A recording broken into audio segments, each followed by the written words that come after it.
Hello again, this is Bunny Says, and we're back, and nice to see you on this warm summer's day. It's a beautiful day outside right now. Birds are singing, and it's quite dry, and about 27, 28 degrees Celsius, maybe 80 degrees. I don't know when you're listening to this. Maybe you're listening to this in the middle of the winter, but hopefully it gives you warm memories of the summertime. In the meantime, let's get back to the game of Cinderella Phenomenon. I have my drink with me, and I'm waiting to see what happens. So let's, excuse me. Yes, I remember this quite well. We were trying to get into Claude's room. No, we weren't trying to. We just walked right in again without knocking, as usual. Lucette, that is. Excuse me. Oh, something cool. I remember that Lucette wanted fencing lessons, sword lessons from Claude, i.e. / Karma, who revealed his name.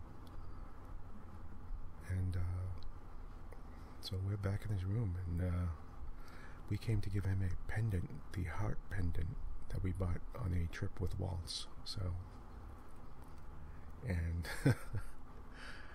and that's right, I was trying to decide whether or not to just run out of the room. I came to speak with you. I have a choice here of I came to speak with you, or I came to give you something.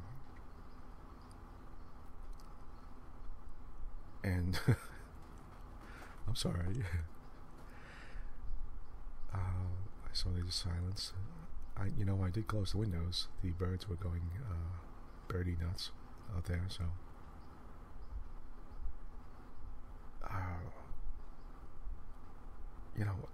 I know what I would do. I would well, first of all, I would have knocked. I would have just walked into his room. But I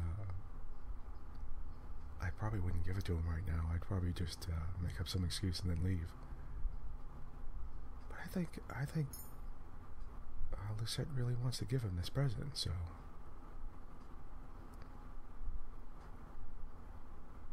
but I don't know, he always gets those presents from strange women and stuff, and maybe if I speak with him first and then give it to him later. Oh, wow, okay.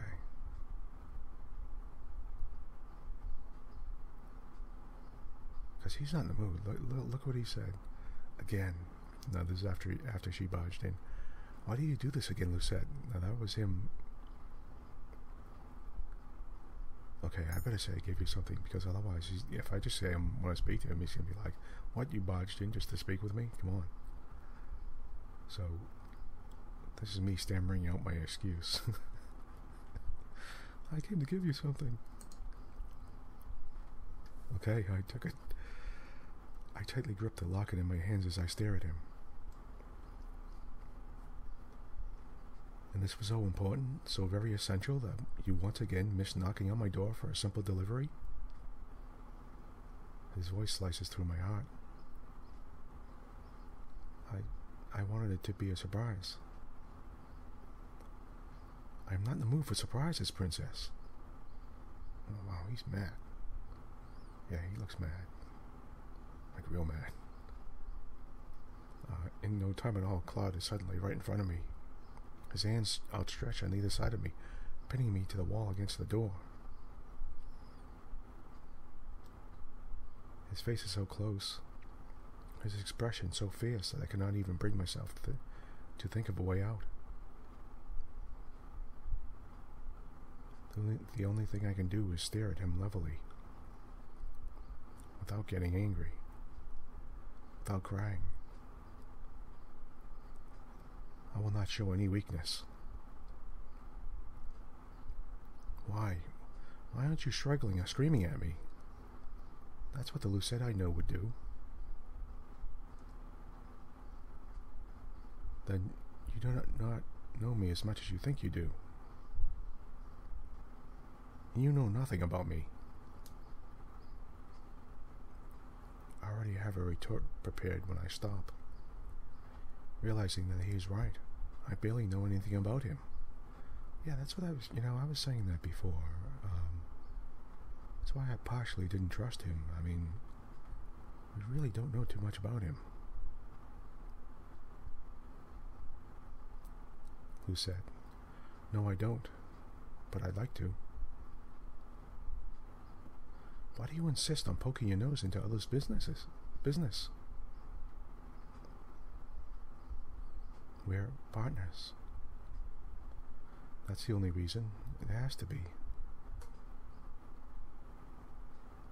I'm supposed to help you, so why do you keep secrets from me? Help me. His lips quirk, but his smile is sardonic. Claude, I want to help you. In the silence that descends between us, I find that I cannot help but look at Claude's tattoo, at the thorns twirling around the rose. It is beautiful, but it also seems so lethal. When I glance at Claude again, he looks crestfallen, his eyes glittering like he might be on the verge of tears. What, really? Secrets are secrets for a reason, Princess. You should know that. If I could speak about them, I would, but I can't. And you bursting into my room without any notice only makes it harder. Harder? For what? Princess, you can't imagine what this all feels like. What is he talking about? Yeah, what is he talking about? And that woman. I thought we were meant to be. She was so lovely. Her smile as bright as the sun. Claude's eyes are far away. What woman? What was he talking about? That's why... Never again. But then you ruined everything, Lucette. You cut me down like... What? I pushed my hands against Claude's chest, catching him off guard and forcing him to stumble back. I cannot take any of this.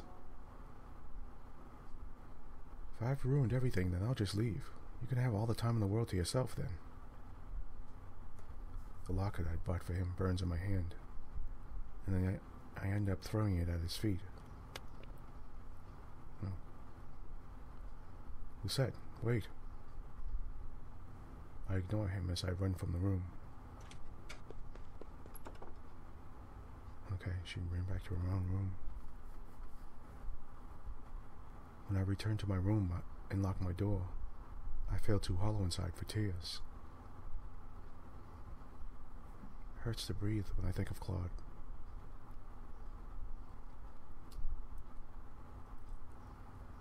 I eventually manage to fall asleep, but only have snatches of restless dreams when my eyes finally close.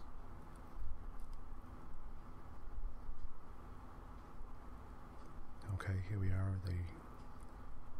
Looks like a flashback to young Lucette when she was little, and her mother again. And young Lucette is speaking. Mother, are you and Father in true love, like the fairy tales? I thought I forbade you to speak of fairy tales. Have you been reading them? No, Mother. I overheard someone in the palace talking about them today. And I shall have to find that person and make sure they know what an appropriate topic of conversation in the palace is. But, Mother, the true love in fairy tales sounds so nice. Do you think I can fall in true love with a prince? Dearest one, true love like that does not exist. But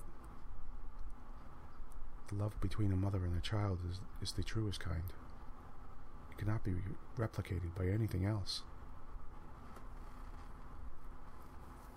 all other kinds of love is an illusion. My love is all you will ever need. Do you understand me, my heart? Yes, mother.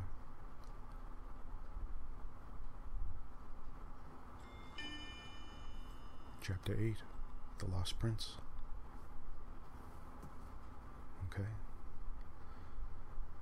That was a lot. That was okay. Before we go on for a second, let's just ruminate here for a minute. Now, Claude was speaking about, what did he say about some other woman that he really loved her? The woman he threw away? And that he was cursed with? He was cursed by the witch who cursed him? I don't know. Okay, well, something to consider. I'm still trying to figure him out. Okay, anyway, we're back in the forest. Wherein is here. I guess apparently she's, well, let's see what she says. She says, "Keep your stand straight, princess." So apparently maybe she's now giving lessons to the princess, Lucette, because Claude is not doing it anymore. Wherein gives me the warning, but too late on purpose. I could see the smile on her face as she effortlessly slides past my defenses and taps me on the shoulder with a wooden sword. I got you. Again. For the last few days I have been practicing with Wherein and Colin because Claude still hasn't come out of his room. The knights offered to train me, and right now they are teaching me about ways to hold a sword. This is slow, but Claude did tell me I wouldn't be able to master the sword so quickly. Claude. He made me so angry that one day that I could not even properly give him my gift.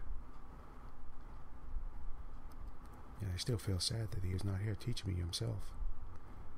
You know, I'm not even sure if he knows that gift is from her. I think he thought it was from just some admirer. Another woman, you know. From out in the street following him or whatever. Wherein. Come on, princess. Focus. I jolt out of my reverie and nod at Wherein. Okay. I ready myself for the next strike and once again get tapped, this time on the hip. Colin takes over after Wherein, and then we do rounds where I try to hit them with certain strikes. They are both good at teaching, but it does not feel the same as Claude's instruction. His lessons seemed less like they were out of a book. Yeah. Colin. Don't worry, princess. It always starts out slow. Lamb was just a slower training, but look at him now. Colin whips his head around in Wherin's direction, his face turning deep red. Wherein, that nickname. But you're so much fun to tease, Lamb. She beams at him and then laughs at his embarrassed face. Our practice goes on for a few more minutes before the knights tell me to wrap up for the night. I think I'm going to stay out here a little bit. Princess, you know it's dangerous out here at night. If I don't return in 10 minutes, you can come back and check on me. Wherein seems unconvinced, but she eventually nods. Fine, but keep your guard up, princess. You know, I always wonder if there's a sort of a solution. They could, you know, move away pretty far, not too far, but far away, and give her space by herself. Yet be close enough that, you know, if they hear screaming or something like that, they could run back, you know. But, well, whatever. watch the two knights as they head back. I see Gollum put his arm around Jurian's waist, pulling her closer. I turn away from the sight, ignoring the heavy feeling in my stomach. Oh, so they have been getting along very well, actually, I guess. Lucette, I'll just practice the swings for 5 more minutes. The only thing I hear in the clearing while I practice is my shallow breathing and the wind in my ears. Something breaks my concentration, however. I see a glimmer of color in the forest and I instantly stop, my hands growing tense on the wooden sword.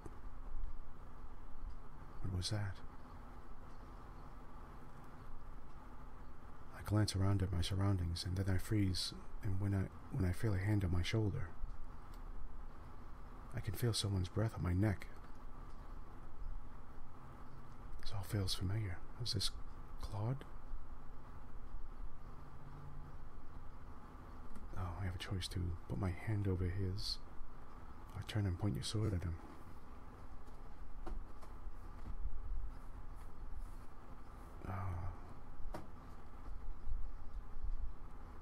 Let's try to break away, because even if it is Claude, I think Claude would be more proud of us for trying to do something than just putting a hand over his. So either way, we don't know. I mean, this might be just suddenly grabbing at us. I am pretty sure I recognize Claude's hand, but because I know it's him, I also know what he'd want me to do, exactly. I duck away from his hand and turn quickly to point my sword. The tip of the wood is at his neck, and for a few stunned moments, I think I've won. Even Claude looks surprised. Oh, so it is him. Okay. Lucette, no, it's really him. But then, Claude's hands have moved, and he has one hand over my wrist, and the other on my sword. Good, Lucette. You realized you had an opening, but you broke your concentration. Claude removes his hands, allowing me to lower my sword. I'm sorry, Lucette. I feel my breath catch in my throat when Claude holds out the rose pendant that I got for him. I feel my cheeks flush. Oh, that's a really pretty pendant. You accidentally left this beautiful thing in my room when I came to return it. Return it? Yes, you left it in my room, and so I only thought it appropriate to bring it back to you. Does he really think I left it there on accident? Why would I leave it in your room on accident? What? I bought it for you, and I wanted to give it to you, but you were acting so strangely, and Claude's eyes widen, the surprise clear on his face. Lucette, you bought this for me? Why does he look so shocked? Claude looks at me in awe for a few moments. His eyes go back down to the locket. He traces a finger around the intricate shape, his eyebrows slowly furrowing. It's to thank you for everything that you've done for me. Lucette, this is beautiful. He lets the chain fall through his fingers as he stares at the rose pendant with adoration. I feel my heartbeat stutter as he turns to regard me with the same gentle smile. I knew it. He didn't know it was from her. He leans forward and my breathing stops as he reaches out to hold up my glass slipper necklace. He's standing so close to me.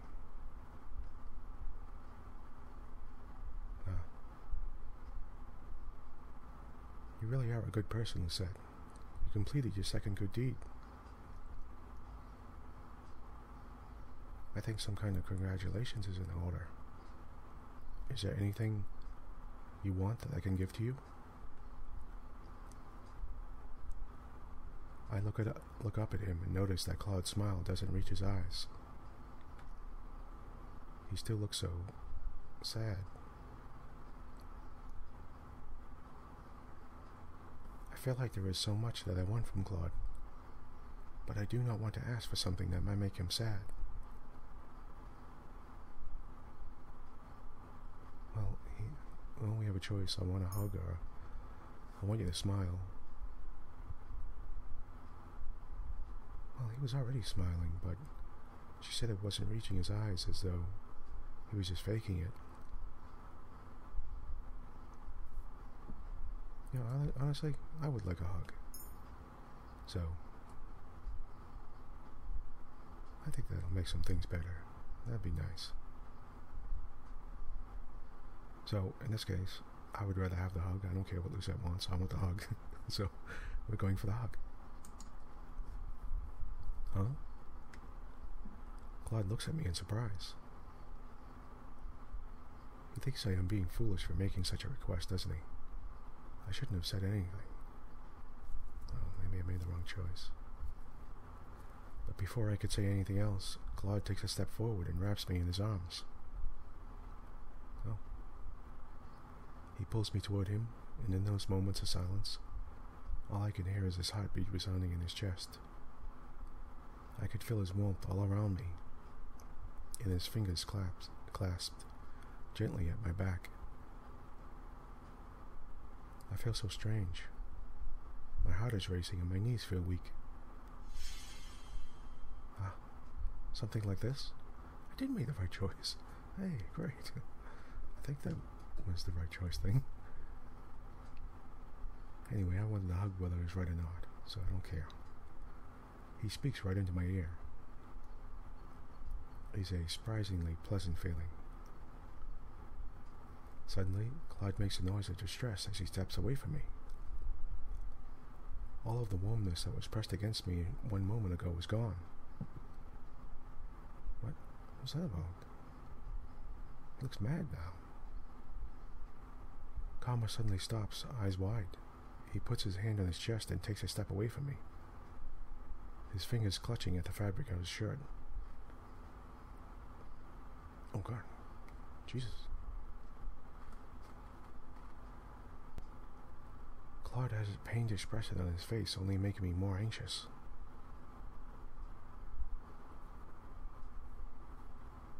Looks like he's having a heart attack.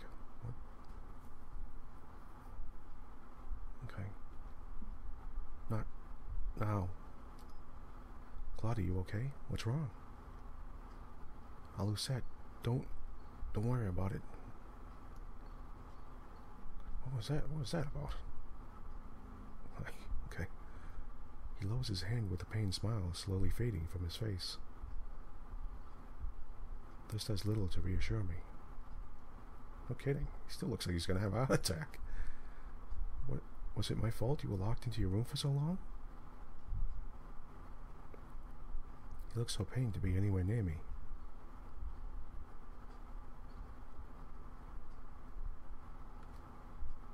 No, most definitely not. I was feeling under the weather. Yeah, okay. And also bitter. Jeez. Why would he feel bitter? But it's not for you to worry about. Not for you to worry about, darling.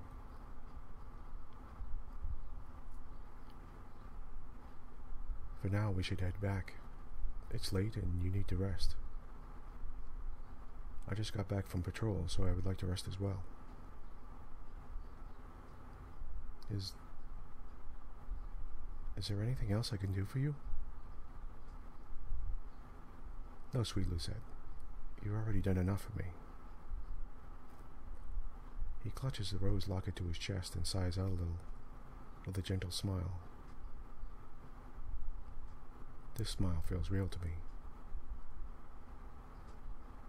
This is a beautiful gift, and I will treasure it always. Thank you, Lucette. Now, shall we head back? I nod at him and we silently walk back to the machine. When we make it back to the tavern, I feel tired, but also lighter than I have for weeks. Claude wishes me a good night before slowly walking off to his room, holding the rose locket I gave him tightly.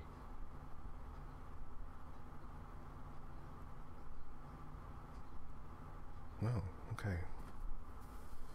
What was that all about? Okay, we're back in town. And that was a pretty big surprise for me that,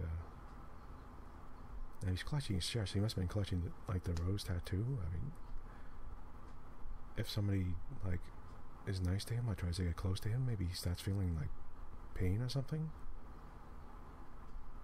I don't know. Either way, he didn't look very good. Looked like me after I climbed up 20 flights of stairs. Okay. Today, I'm walking around town to do some errands with Claude. It has been quite a while since we have done this. Though we are here to run errands, there is also something else that drew me into town today. Yesterday, Waltz came back to the machine and told us of an announcement the king was making today.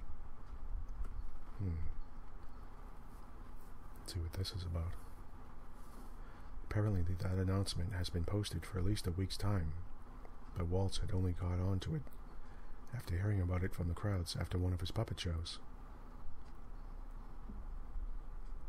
I am not sure what this announcement entails, but I feel that I need to see the king make it with my own eyes. Oh, he's going to say it himself. I could see more people milling about than usual, which means most of them must be waiting for the king to speak. I have a bad feeling about this. It's not strange for the king to make announcements, but this feels so sudden. And with everything else that's happened to me, I feel on edge. Okay, Claude is here in her female disguise. Wow, Lucette, you made those bags sound a lot lighter than they actually be. Made these bags. So, okay. Stop complaining, Miss Karma. You actually get valuable experience out of carrying bags. Really? Okay. Seeing Claude complain is amusing, especially since I know he can handle the load. I feel like a servant. What does that make me when you made me carry all those bags before? An assistant? That's a good one. I roll my eyes at him. We're both working at the machine, you know. Then the thought strikes me. What do you even do with the machine? Claude looks surprised at my question, but then he quickly smiles at me. I train the knights, of course. Oh, that's right. Yeah, that's right. Yeah, he does. He goes on patrol and stuff too, so. I also attract customers with my beautiful reputation. That's also true. But then again, aren't only people who are cursed able to go in there, so. I start laughing, and Claude's face flushes. Darling, I get the feeling you're laughing at me. I wonder.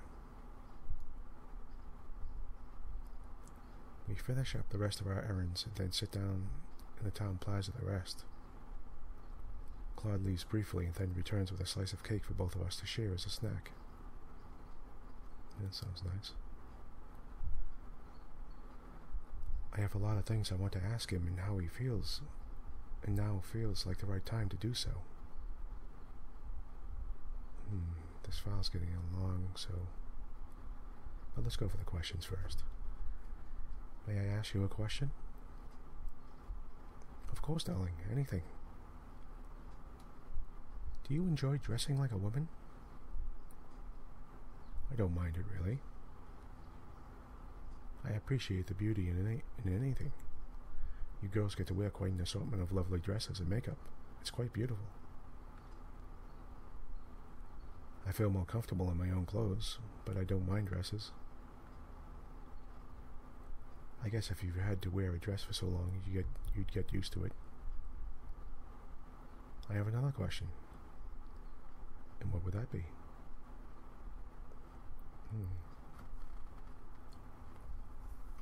When I was in your room the other day, you spoke about a woman. Are you talking about the witch who cursed you? Yeah. Oh no, the woman I was talking about was a different woman? He suddenly goes silent and lowers his head. His expression fades into something more melancholy, and I feel my heart lurch. Maybe I shouldn't have brought this up. To my surprise, Claude continues talking.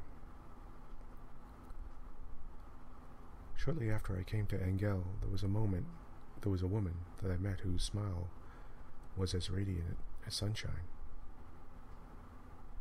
She was beautiful, and when she laughed, everything felt right about the world. Hearing him talk about it makes me uncomfortable. Am I jealous? Claude watches me quietly, as if he is measuring my expression.